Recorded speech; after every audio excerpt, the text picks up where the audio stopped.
大家好，歡迎收睇 CV Channel。今次咧就帶大家嚟到中港城。嗰個除咗有淘寶家具實體店之外，同層亦都有個合味道紀念館。只需要購買工作坊就會包埋門票。入邊唔單止可以玩遊戲啦，亦都可以認識合味道嘅歷史。入邊亦都有唔同嘅打卡位。而最特色嘅呢，就莫過於呢個杯麵牆啦。佢展出咗唔同國家同味道嘅合味道杯麵。即係各有特色，各有風味。等咗一陣，工作坊就開始啦。我哋就發揮我哋嘅小宇宙 DIY 屬於自己嘅杯麵啦。玩之前記得睇清楚手則，之後就開始畫畫啦。睇下我哋幾用心製作。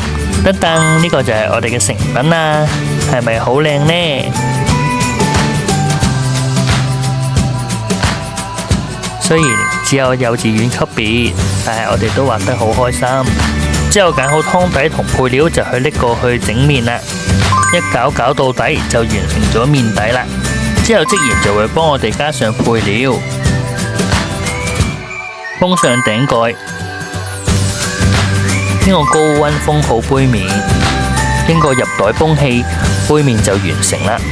最後出埋嚟同呢個特色杯麵影相，喺門口亦都有啲展品同埋手信賣。多謝大家收睇，我哋下次再見，拜拜。